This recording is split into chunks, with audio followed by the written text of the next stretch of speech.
Hello students. तो last class में हमने deviation of distribution law start किया था, जिसमें हमने पहला केस देखा था एसोसिएशन वाला कि किस प्रकार से एसोसिएशन होने की वजह से डिस्ट्रीब्यूशन लॉ में जो है डेविएशन देखने को मिलता है। ठीक है। सेकेंड पॉइंट है यहाँ पर डिसोसिएशन की वजह से डिस्ट्रीब्यूशन लॉ क्या था हमारा, C1 by C2 is equal to K। ठीक है। किस प्रकार से डिस्ट्रीब्यूशन लॉ में डेविएशन देखने को मिलता है डिसोसिएशन की वजह से। तो यहाँ पे हमारा सिस्टम आप देख पा रहे हो। ठीक है। फेज 1 है, फेज 2 है। ओके। ये x यहाँ पे सॉल्यूट है, राइट, सॉल्यूट की कंसंट्रेशन। तो x यहाँ पे सॉल्यूट है। ओके। और फेज 1 में सॉल्यूट की कंसंट्रेशन कितनी है, C1, और फेज 2 में सॉल्यूट की टोटल कंसंट्रेशन कितनी होगी, C2। ठीक है। अब हम कह रहे हैं कि फेज 1 में तो जो है किसी प्रकार का कोई डिसोसिएशन नहीं हुआ है, मॉलिक्यूलर डिसोसिएशन सॉल्यूट का नहीं हुआ है, तो हमने इसे x से रिप्रेजेंट किया है। ठीक है। और वो क्या होता है, इक्विलिब्रियम होता है कांस्टेंट टेम्परेचर पर। तो यहाँ पे हम कह रहे हैं पर फेज 2 में जो x का है वो डिसोसिएशन हुआ है A और B कंपोनेंट में, राइट। और ये जो दोनों स्पीशीज यहाँ पे बनी है उनकी कंसंट्रेशन कितनी है, C2A C2A, राइट। तो यहाँ पे x की जो कंसंट्रेशन होगी वो कितनी होगी, C2A minus A। For example अगर मैं कहूँ यहाँ पे कि KI है, ठीक है, अगर ये डिसोसिएट होता है तो किस में होगा, K प्लस में, और I माइनस में डिसोसिएट होगा। सिंपल सी बात है। ठीक है। यहाँ पे टोटल कंसंट्रेशन मान लो इसकी थी 1 C2। ओके। इसका जो है वो A पार्ट, अगर यहाँ पे मैं C2 ना मानूं एक बार के लिए, मान लो टोटल कंसंट्रेशन 1 है, टोटल कंसंट्रेशन का A पार्ट जो है वो डिसोसिएट हुआ है। ठीक है। जो डिसोसिएट हुआ है उसकी एक्टिविटी मान लो A है। तो ऐसा थोड़ी होगा इसका 2A हो जाएगा या 3A हो जाएगा। ऑब्वियस सी बात है यहाँ पर जो है वो दोनों ही प्लस माइनस जो है सिमिलर चार्ज है यहाँ पे। ठीक है। यूनिवेलेंट है हमारा जो ये इलेक्ट्रोलाइट है, यहाँ पे यूनिवेलेंट है सॉल्यूट। ठीक है। तो अगर इसका एक्टिविटी हम A लिखेंगे तो इसका भी तो A ही लिखेंगे, 2A 3A 4A थोड़ी लिख देंगे। ठीक है। तो इस प्रकार से हम यहाँ पे इसको एक्सप्लेन करने की कोशिश करते हैं। ठीक है। तो यहाँ पे मैं कहूँ कि ओवरऑल अगर कंसंट्रेशन मान लो कि जो हमारा सॉल्यूट था उसका C2 था, और डिसोसिएट होने पर जो उसके स्पीशीज में, जिन स्पीशीज में वो डिसोसिएट हुआ है उनके लिए जो है उसकी कंसंट्रेशन कितनी हो जाएगी, C2A हो जाएगी, और ये भी C2A हो जाएगी एक बार के लिए। ठीक है।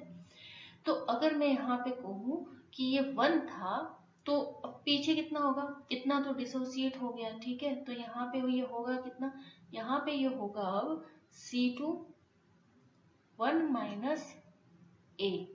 कैसे कहोगे कि C2 में से आपने C2A जो है माइनस किया तो कितना आया, C2 1 माइनस A ही तो आया। ठीक है। तो इस प्रकार से हमारे पास जो x है अभी उसकी टोटल कंसंट्रेशन यहाँ पे कितनी है, यहाँ पे C2 1 माइनस A है। ठीक है। तो उस केस में यहाँ पे जो डिस्ट्रीब्यूशन लॉ होगा उसका फॉर्मूला आप क्या लिखेंगे यहाँ पे इस केस में, यहाँ पे हम लिखेंगे कि जो डिस्ट्रीब्यूशन लॉ का फॉर्मूला होगा वो होगा C1 by C2 1 minus A। ठीक है। यहाँ पे ये किसको रिप्रेजेंट कर रहा है, डिसोसिएशन हुआ है सॉल्यूट की, जो स्पीशीज या जो भी सॉल्यूट हमने लिया था उसमें। उस प्रकार से हमारा डिस्ट्रीब्यूशन लॉ ये नहीं हो करके क्या होता है, ये होता है डिसोसिएशन के केस में। तो इतना जो है वो डेविएशन देखने को मिलता है डिसोसिएशन की वजह से, राइट। तो ये तो हो गया कि डिसोसिएशन की वजह से किस प्रकार से डिस्ट्रीब्यूशन लॉ में डेविएशन देखने को मिलता है। नेक्स्ट देखते हैं हम, नेक्स्ट जो हमारा रीजन है डेविएशन का वो है solute enter into chemical combination with one of the solvent. ठीक है। क्या होता है, जो भी आपका सॉल्यूट है, ठीक है, जो भी आपका सॉल्यूट है उसका कुछ पार्ट जो है वो कंबाइन हो जाता है सॉल्वेंट के साथ केमिकली, राइट। क्या, सॉल्यूट का कुछ पार्ट जो है वो सॉल्वेंट के साथ जो है केमिकली कंबाइन हो जाता है। ठीक है। किसी एक पर्टिकुलर फेज में, जिस वजह से भी आपको डेविएशन देखने को मिलता है डिस्ट्रीब्यूशन लॉ से, ठीक है। यहाँ पे देखते हैं कि फेज 1 है जिसमें आपके सॉल्यूट की कंसंट्रेशन जो है C1 है, ठीक है। मान लो X आपका सॉल्यूट था, इसका X जो है यहाँ पे बता रहा है इसका मॉलिक्यूलर कॉम्पोजिशन जो भी हो, ठीक है। अब क्या होता है, आपस में तो इक्विलिब्रियम में रहेंगी दोनों फेजेस, राइट। अब यहाँ पे हम कह रहे हैं कि जो फेज 2 है, यहाँ पे ये जो मॉलिक्यूल होंगे सॉल्यूट के, वो जो सॉल्वेंट के मॉलिक्यूल है उनके साथ कंबाइन हो जाएंगे केमिकली, ठीक है, और कुछ एक नई स्पीशीज बनाएंगे यहाँ पे, ठीक है। तो इस प्रकार से n नंबर ऑफ सॉल्वेंट के मॉलिक्यूल के साथ X कंबाइन होके एक स्पीशीज बनाता है। किसमें? फेज 2 में मानो बनाता है, जरूर नहीं हमेशा फेज 2 में ही होगा, फेज 1 में भी हो सकता है, ठीक है। तो यहाँ पे इस प्रकार की स्पीशीज बनेगा। तो इस केस में फिर इसे थोड़ा सा एक्सप्लेन करना पड़ेगा, हम यहाँ पे डायरेक्ट फॉर्मूला नहीं लिख पाएंगे, ठीक है। देखो ये है तरीका यहाँ पे। अब अगर हम इसको लिखे लॉ ऑफ मास एक्शन के रूप में, ठीक है, जो लॉ ऑफ मास एक्शन है वो रूल फॉलो करते हुए यहाँ पे लिखे, तो इसे क्या लिखेंगे, K इज इक्वल टू, किसकी बात हो रही है फिलहाल, फेज सेकेंड की, फेज 1 की बात नहीं हो रही, ठीक है, फेज सेकेंड की बात हो रही है, ओके। तो हम लिखेंगे यहाँ पे K इज इक्वल टू, इसको दे दो, इसकी कंसंट्रेशन यहाँ पे लिख लो CX, ठीक है। इसकी कंसंट्रेशन यहाँ पे लिख लो, मान लो ओवरऑल तो C2 था, ठीक है, और ये जो सॉल्वेंट है इसकी कंसंट्रेशन लिख लो यहाँ पे CS to the power n, क्योंकि n यहाँ पे इसका जो है वो स्टोइकियोमेट्री है यहाँ पे, तो n यहाँ पे आ गया, ओके। तो यहाँ पे हम लिखेंगे CX by C2 CS to the power n, ये हमारा कांस्टेंट हो जाएगा, ठीक है, ओके। तो द्रव अनुपाती क्रिया के अनुसार, ओके। नेक्स्ट है यहाँ पे ही इसको आगे बढ़ाते हैं, हम लिखते हैं यहाँ पे CX by C2 is equal to K CS to the power n। ये क्यों लिखा है यहाँ पे, ये ओवरऑल कांस्टेंट होगा, क्यों होगा, जब हम कहते हैं डाइल्यूट सॉल्यूशन, जब हम कहते हैं डाइल्यूट सॉल्यूशन, वैसे डिस्ट्रीब्यूशन लॉ आगे देखेंगे हम कि डाइल्यूट सॉल्यूशन में ही देखा जाता है, ठीक है। जब हम कहते हैं डाइल्यूट सॉल्यूशन, डाइल्यूट का मतलब क्या है, सॉल्वेंट बहुत अधिक मात्रा में है मान लो, ठीक है। माना कि एक डाइल्यूट सॉल्यूशन दिया है जिसमें सॉल्वेंट बहुत अधिक मात्रा में है, तो वहां पे सॉल्वेंट के मॉलिक्यूल्स में होने वाला चेंज कोई खास इफेक्ट नहीं डालता, तो एक तरह से कहे कि वो कांस्टेंट ही रहता है, ठीक है। तो इसलिए हमने ये वाली क्वांटिटी को बराबर के उधर ले गए और ओवरऑल हमने इसको क्या मान लिया, कांस्टेंट मान लिया कि CX बाय C2 हमारे पास क्या है, वो कांस्टेंट है, ओके, ये कांस्टेंट है। अब क्या करते हैं हम यहाँ पे, अब करते हैं कि इसको K लिख लो, सही रहेगा, या फिर K तो हमने लिख लिया था पहले, इसको K2 लिख लो, ठीक है, ओके। अब हम जो है इसको दे दो नंबर 1, इसको दे दो नंबर 2, राइट। तो जो इक्वेशन 2 है उसमें दोनों तरफ जो है 1 ऐड करने पर, ये 1 हमने यहाँ पे दोनों तरफ ऐड किया, ठीक है। ऐड करके हम इसे सॉल्व करेंगे मैथमेटिकली, किस तरह से सॉल्व करोगे इसे, सिंपल है, एलसीएम लेंगे, ये हमारा C2 हो जाएगा, ये CX हो जाएगा, ये 1 प्लस K2 हो जाएगा, ठीक है। अब उसके बाद जो है यहाँ पे हमें क्या करना है, देखो ये जो हमारी इक्वेशन थी ना, इससे डिवाइड कर देना है, ये जो मैंने यहाँ पे लिखी थी, ठीक है, ये जो हमारा इक्विलिब्रियम कांस्टेंट है, रुको, ये वाला, इसको भी यहाँ पे एक बार लिख लो कि जो नॉर्मल आपका डिस्ट्रीब्यूशन लॉ होता है वो क्या कहता है, C1 बाय C2 होता है, ठीक है। तो इसको लिख लो आप इक्वेशन नंबर 3 मान लो, इसको इक्वेशन नंबर 4 मान लो यहाँ पे, ठीक है। तो हम कहेंगे कि 4 को 3 से डिवाइड करने पर, 4 को क्या करना है, यहाँ पे 3 से डिवाइड कर देना है। तो मैं यहाँ पे तो डायरेक्ट कर रही हूँ, आप अलग से लिखना है इसको, मैं 4 को 3 से डिवाइड कर रही हूँ, तो C2 plus CX by C2 is equal to 1 plus K2, clear है इतना, ठीक है। अब देखो यहाँ से C2 से C2 तो क्या हो जाएगा, कैंसिल आउट हो जाएगा, ठीक है। तो आएगा क्या हमारे पास result, C1 by C2 plus CX is equal to K3। तो देखो हमारे पास डिस्ट्रीब्यूशन लॉ के हिसाब से होना तो क्या चाहिए था, ये वाला जो है वो डिस्ट्रीब्यूशन लॉ जो आइडियल केस है ये होना चाहिए था। पर जब एसोसिएशन हो जाता है, सॉल्वेंट के साथ जो कॉम्बिनेशन कर लेता है सॉल्यूट के मॉलिक्यूल, उस केस में आपको यहाँ पे डेविएशन देखने को मिलता है। ठीक है, चलो तो ये इस प्रकार से जो है हम डेविएशन को एक्सप्लेन करते हैं। नेक्स्ट जो है हमारा टॉपिक है वो है लिमिटेशंस ऑफ डिस्ट्रीब्यूशन लॉ। ठीक है, डिस्ट्रीब्यूशन लॉ की लिमिटेशंस क्या है? तो पहली तो लिमिटेशन मैं कह दूं यहाँ पे कि कांस्टेंट टेम्परेचर की ही जरूरत होती है, टेम्परेचर चेंज ही नहीं होना चाहिए। ठीक है, मतलब जो भी जितना भी रखा है हमने वो कांस्टेंट रहना चाहिए पूरे प्रोसेस को स्टडी करने के दौरान। ओके, तो ये पहली लिमिटेशन हो गई कि टेम्परेचर कांस्टेंट रहना चाहिए। अगर टेम्परेचर में किसी प्रकार का चेंज आया, ठीक है, किसी भी प्रकार का चेंज आया तो क्या होगा, यहाँ पे C1 C2 से डेविएशन हो जाएगा। ठीक है, चलो नेक्स्ट है यहाँ पे कि जो आपका सॉल्यूट है, सॉल्यूट का जो मॉलिक्यूलर स्टेट है, ठीक है, सॉल्यूट का मॉलिक्यूलर जो स्टेट है वो जो है दोनों ही सॉल्वेंट में सॉल्वेंट 1 हो और सॉल्वेंट 2 हो, दोनों ही सॉल्वेंट में सिमिलर रहना चाहिए। क्या? सिमिलर रहना चाहिए। अगर वो सिमिलर नहीं है, यानी कि या तो एसोसिएशन हुआ या डिसोसिएशन हुआ, तो उस केस में भी जो आइडियलिटी है या फिर C1/C2 हमारा जो डिस्ट्रीब्यूशन लॉ है उससे डेविएशन देखने को मिलता है। समझ में आ गया पहला दूसरा पॉइंट? ठीक है, क्या जो सॉल्यूट है उसका मॉलिक्यूलर स्टेट जो है वो दोनों ही सॉल्वेंट में सिमिलर रहना चाहिए डिस्ट्रीब्यूशन के दौरान, नहीं होगा तो डेविएशन देखने को मिलेगा। ठीक है, तो इस प्रकार से एसोसिएशन डिसोसिएशन नहीं होना चाहिए, राइट। इसके बाद जो है सॉल्यूट की जो कंसंट्रेशन है वो बहुत ही ज्यादा कम होनी चाहिए। ठीक है, सॉल्यूट की कंसंट्रेशन कम होनी चाहिए। अगर वो ज्यादा होगी तो उस केस में हम डिस्ट्रीब्यूशन लॉ को स्टडी नहीं कर सकते। ठीक है, तो एक तरह से क्या कह सकते हैं हम यहाँ पे कि सॉल्यूशन जो है आपका डाइल्यूट होना चाहिए, सॉल्यूशन जो है वो डाइल्यूट होना चाहिए,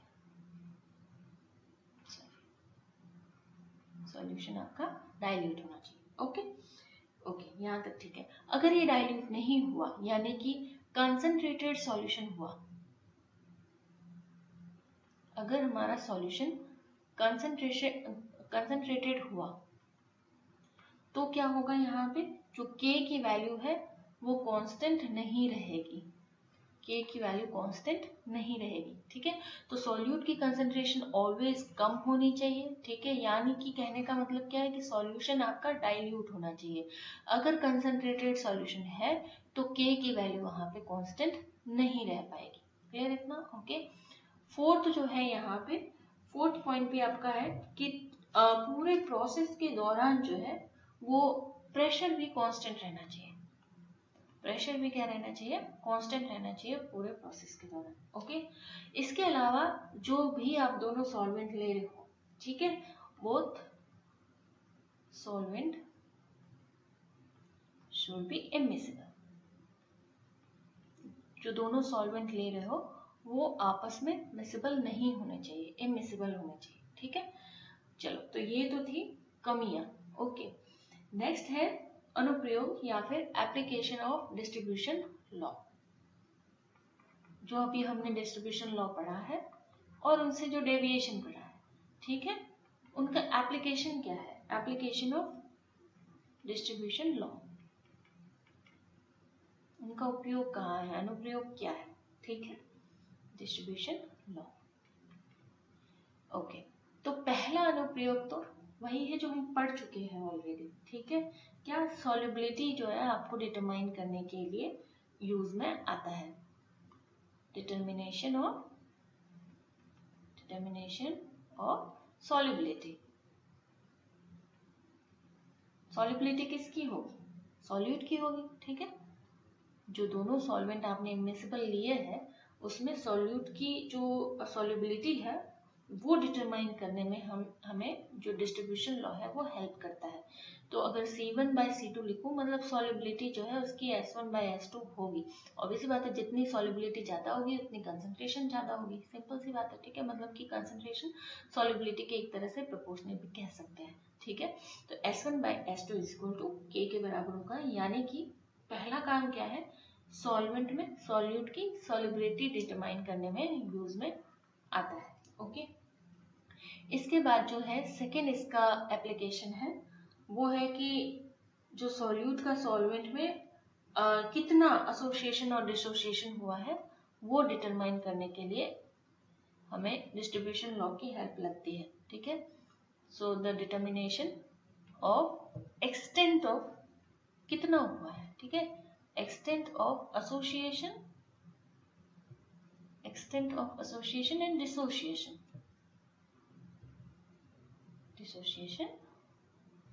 of solute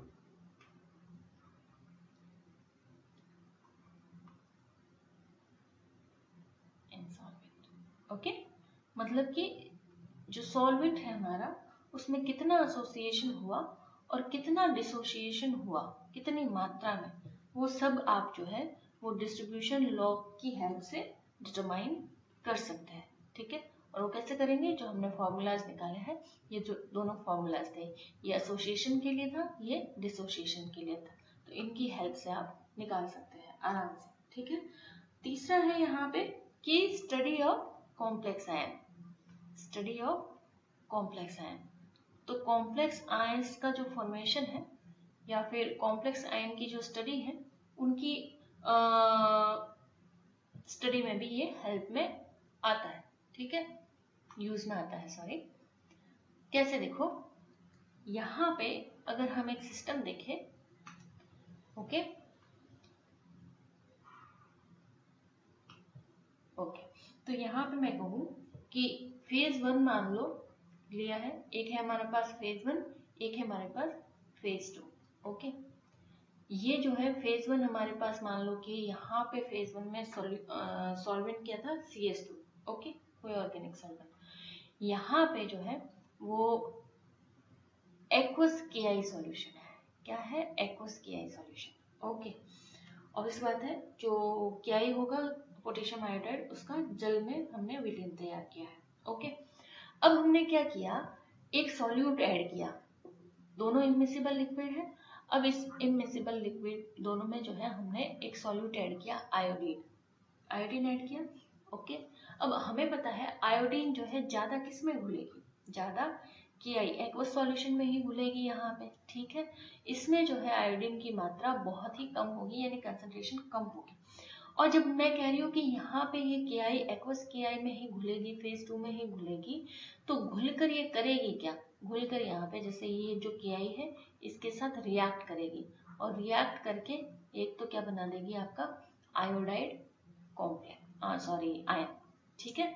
तो ये जो आयोडाइड आयन बना है, कॉम्प्लेक्स आयन, इसकी स्टडी में भी ये जो डिस्ट्रीब्यूशन लॉ है इसी की हेल्प से आप स्टडी कर सकते हैं, ठीक है।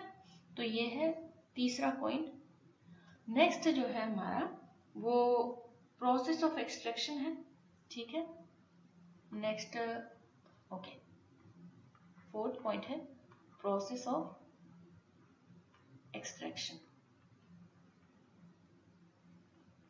प्रोसेस ऑफ एक्सट्रैक्शन में देखो क्या है, मान लो कि आपके पास एक सॉल्यूशन था, ठीक है। मान लो कि आपके पास पूरा क्या है, एक पूरा सॉल्यूशन है,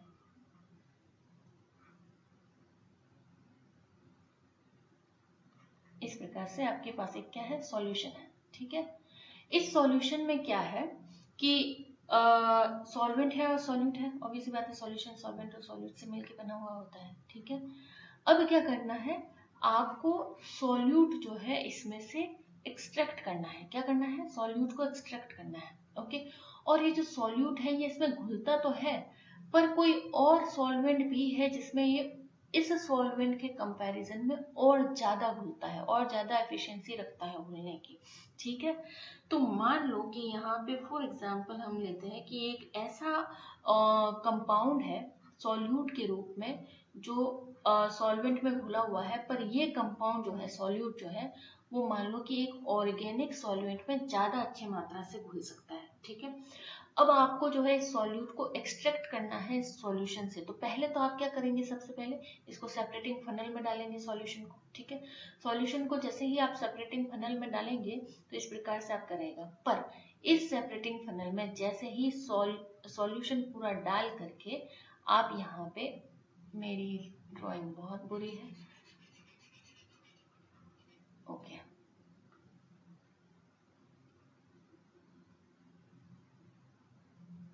ये देखो।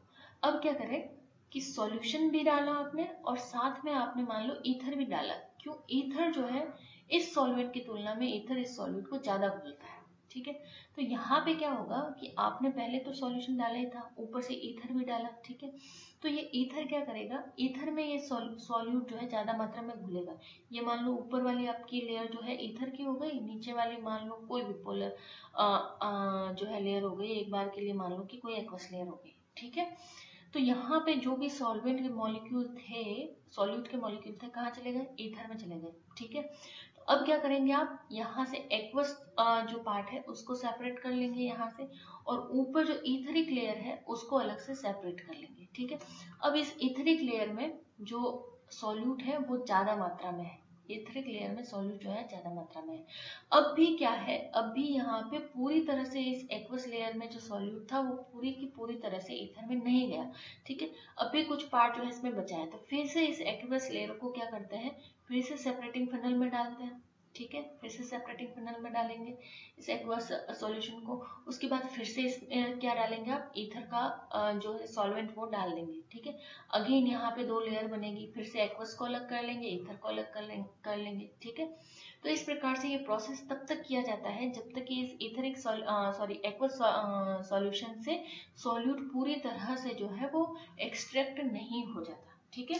तो इस प्रकार से जो है एक्सट्रैक्शन यहाँ पे किया जाता है। अब यहाँ पे मैं कह रही हूँ, मैंने आपको 2 बार बताया, जितना ज्यादा आपको ये प्रोसेस रिपीट कम करना पड़ेगा, क्या, बार बार ये प्रोसेस जितना ज्यादा कम रिपीट करना पड़ेगा, हम कहेंगे कि एक्सट्रैक्शन उतना ही एफिशिएंट है। क्या कहेंगे, जितना ये प्रोसेस बार बार कम करना पड़ेगा एक्सट्रैक्शन का, पूरी तरह से सॉल्यूट को एक्सट्रैक्ट करने के लिए, हम कहेंगे प्रोसेस हमारा क्या है, एफिशिएंट है, ठीक है।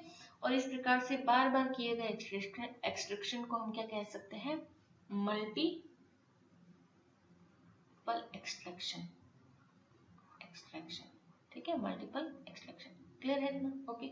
चलो, अब इसी बात को जो है हम मैथमेटिकली एक्सप्लेन कर सकते हैं। कैसे कर सकते हैं, देखो, मान लो एक बार के लिए कि आपके पास 1 ग्राम जो है वो सॉल्यूट है, क्या 1 ग्राम सॉल्यूट है, ठीक है।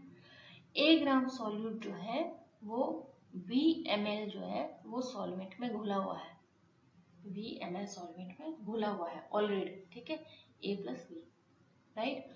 अब क्या करना है, इस A को आपको यहाँ V से एक्सट्रैक्ट करना है। तो अब जिसमें A ज्यादा घुल सकता है, मान लो कोई दूसरा सॉल्वेंट आपने ऐड किया, उसका जो आपने वॉल्यूम रखा वो मान लो इनिशियली आपने न्यू रखा या फिर स्मॉल वी कह लो, ठीक है, स्मॉल वी रखा, ठीक है। इतना आपने इसमें ऐड किया, फिर सेपरेटिंग फनल में जो मैंने प्रोसेस बताया उस हिसाब से आपने इसको एक्सट्रैक्ट करना शुरू किया, ठीक है। तो पहली बार में आपने VmL जो है यहाँ पे दूसरा सॉल्वेंट डाला जिसमें ये ज्यादा घुलता है, राइट। अब हम क्या कहेंगे कि उस समय डिस्ट्रीब्यूशन लॉ को अगर आपको लिखना हो तो आप किस प्रकार से लिखेंगे, तो पहले तो देखो, मान लो कि A का बहुत सारा पार्ट जो है इसमें घुल जाएगा, कुछ इसमें अब भी रह जाएगा, ठीक है। और वो जितना रह जाएगा भाग, उसको मैं W1 लिख लूं कि इस V में जो है इतना, V वॉल्यूम में इतना भाग रह चुका है, ठीक है। और यहाँ पे जो घुला है वो उसको मैं क्या लिख लूं कि A माइनस W1/न्यू, यानी कि ये जो स्मॉल v है, इतना वॉल्यूम है, इसमें कितना भाग घुल गया, A माइनस W1 भाग घुल चुका है, ठीक है। इसको एक्सट्रैक्ट किया जा सकता है, राइट। तो इस प्रकार से आप बताते हो। कि ये मान लो आपकी फेज 1 थी, ये आपकी फेज 2 है। क्लियर है? इतना समझ में आ गया? ठीक है। अब इतना समझने के बाद कुछ भी नहीं है, सिर्फ मैथमेटिकली आपको इसके सॉल्व करना है, फिर इसका एक्सप्लेनेशन दे सकते हो। ओके, तो यहाँ पे हमें इसे सॉल्व कर देना है। v new a minus w1, ठीक है। इसके बाद जो है आप इसे आगे और सॉल्व कर लो। के v क्या है, ये v को हम उधर ले गए, ठीक है, और ये हो गया हमारा w1 new by a minus w1। Okay, इसके बाद जो है इसको हमने इन्वर्स ले लिया इसका, ठीक है, तो ये भी इन्वर्स में आ जाएगा w1 न्यू, ठीक है, w1 ये न्यू, राइट। उसके बाद जो है हम यहाँ पे क्या करते हैं कि 1 by k v is equal to, हम इसे इस प्रकार से भी तो लिख सकते हैं, ठीक है, a बाय w1 न्यू, तो हम इस यहाँ पे लिखेंगे a by w1 new minus, इसे इस प्रकार से लिखेंगे w1 न्यू बाय 1 सेकेंड, एक मिस्टेक हो गई है, नीचे न्यू नहीं आएगा, ओके, यहाँ पे न्यू नहीं आएगा, ये भी न्यू नहीं है, ओके, क्योंकि यहाँ पे देखो यहाँ पे न्यू नहीं, राइट। चलो, तो ये हो जाएगा हमारा, okay 1 second, there is a mistake, ये यहाँ पे था, यहाँ पे न्यू है, ओके, और ये यहाँ पे नहीं है, नीचे की तरफ न्यू है। Confusion clear? ठीक है, W1 से W1 कैंसिल आउट हो जाएगा। ओके, आगे और सॉल्व करते हैं इसको, तो क्या होगा, ये 1 by k v is equal to a by W1 और ये जो v था वो v यहाँ पे भी है, v यहाँ पे भी है, ठीक है, और ये 1 बाय v।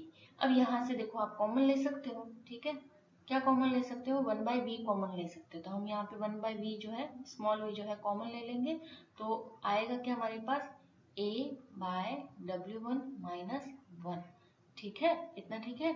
उसके बाद जो हम लिखते हैं यहाँ पे kv is equal to, minus को जो है इधर ले आओ, ये माइनस को हम ले गए इधर, तो ये हो गया प्लस, और ये v को जो है हम उधर ले गए बराबर के, तो ये v यहाँ पे आ गया, ठीक है, और इधर क्या बचा, सिर्फ बराबर के राइट हैंड साइड में बचा हमारे पास a बाय w1। ओके, अब इसे सॉल्व कर लो, ठीक है, क्या होगा, यहाँ पे लिखते हैं हम कि v कैपिटल में है, ये v स्मॉल में है, ठीक है, तो सॉल्व करते हैं इसको। ओके, के वी यहाँ पे एलसीएम ले लेंगे, उसके बाद जो है ये हो जाएगा हमारे पास small v plus k v is equal to a by w1। Okay, आगे सॉल्व करते हैं इसको, तो ये हम लिख सकते हैं इसको, वापस से इसको रिवर्स कर लो, क्योंकि हमारे पास सॉल्यूशन आ चुका है, w1 बाय a के v बाय न्यू प्लस के v। ओके, और फाइनली हमारे पास क्या है, w1 की वैल्यू a को बराबर के उधर ले जाओ, तो ये हो जाएगा a, ये हो जाएगा के v बाय न्यू प्लस के v, ठीक है। तो जो अभी फर्स्ट एक्सट्रैक्शन के बाद जो सॉल्यूट की मात्रा बची थी, कितनी बची थी, वॉल्यूम में W1 बची थी, उसकी वैल्यू कितनी आई हमारे पास, उसकी वैल्यू हमारे पास आई है इतनी, कि फर्स्ट एक्सट्रैक्शन के बाद V वॉल्यूम में जितनी सॉल्यूट की मात्रा बची वो इतनी बची, ठीक है, फर्स्ट के बाद। अगर आपको सेकेंड निकालना हो कि सेकेंड के बाद कितनी बचेगी, मान लो W2 बचेगी, ठीक है, तो उसके लिए फिर आप क्या लिखोगे, A की जगह, ये तो क्या था, इनिशियल कंसंट्रेशन थी, अब बची कितनी, इतनी ही बची थी, ठीक है, अब इसमें से भी जो है आपने एक्सट्रैक्शन कराया तो मान लो इतनी बची, तो W यहाँ पे आएगा, ठीक है, तो A की जगह हम यहाँ पे क्या लिख देंगे, W1 लिख देंगे, क्योंकि अभी तो इतनी थी ना हमारे पास कंसंट्रेशन, ठीक है, इसी में से तो एक्सट्रैक्शन होगा, तो इसको हम लिखेंगे यहाँ पे न्यू प्लस के वी, ठीक है। अब यहाँ पे हमारे पास क्या है, W1 की वैल्यू है। W1 की वैल्यू कितनी है, ये रही, ठीक है। एज इट इज पुट कर देंगे यहाँ पे W1 की वैल्यू, तो क्या आएगी, ये A और ये तो सिमिलर है, मतलब कि स्क्वायर हो गया, ठीक है। तो हम लिखेंगे KB by new plus KB का स्क्वायर, इतना ठीक है। उसके बाद हम कह सकते हैं यहाँ पे कि ये देखो 2 है, ये भी 2 है, तो हम कहते हैं कि n नंबर ऑफ एक्सट्रैक्शन अगर होते हैं तो आराम से जो है B वॉल्यूम में जितना भी सॉल्यूट प्रेजेंट है वो पूरा का पूरा एक्सट्रैक्ट किया जा सकता है। पर यहाँ पे एक बात है कि n की वैल्यू क्या होनी चाहिए, कम होनी चाहिए। एक एफिशिएंट एक्सट्रैक्शन कब होगा, एफिशिएंट एक्सट्रैक्शन कब होगा, जब n की वैल्यू जो है वो लोअर होगी, या फिर Wn की वैल्यू भी लोअर होगी। इसका मतलब, लोअर होने का मतलब क्या है कि पहली ही बार में या दूसरी ही बार में या तीसरी ही बार में जो है वो पूरा का पूरा सॉल्यूट जो है एक्सट्रैक्ट कर लिया गया है सॉल्वेंट न्यू की कंसंट्रेशन द्वारा। समझ में आ गया इतना पॉइंट, ठीक है। तो हम कहते हैं कि एफिशिएंट एक्सट्रैक्शन कब होगा, जब n की वैल्यू कम होगी या लोअर होगी, या फिर Wn की वैल्यू लोअर होगी, तब हम उसे एफिशिएंट एक्सट्रैक्शन कहेंगे, ठीक है। मतलब बार बार करने की जरूरत नहीं पड़नी चाहिए एक्सट्रैक्शन, ओके। चलो, तो ये था प्रोसेस ऑफ एक्सट्रैक्शन की किस प्रकार से थ्योरेटिकली एक्सप्लेन कर दिया मैंने आपको, और साथ ही साथ मैंने आपको मैथमेटिकली भी एक्सप्लेन कर दिया, ओके। एक पॉइंट और बचा है, वो हम नेक्स्ट क्लास में करते हैं, साथ में हम जो है वो न्यू यूनिट स्टार्ट करेंगे इलेक्ट्रोकेमिस्ट्री फर्स्ट, ओके।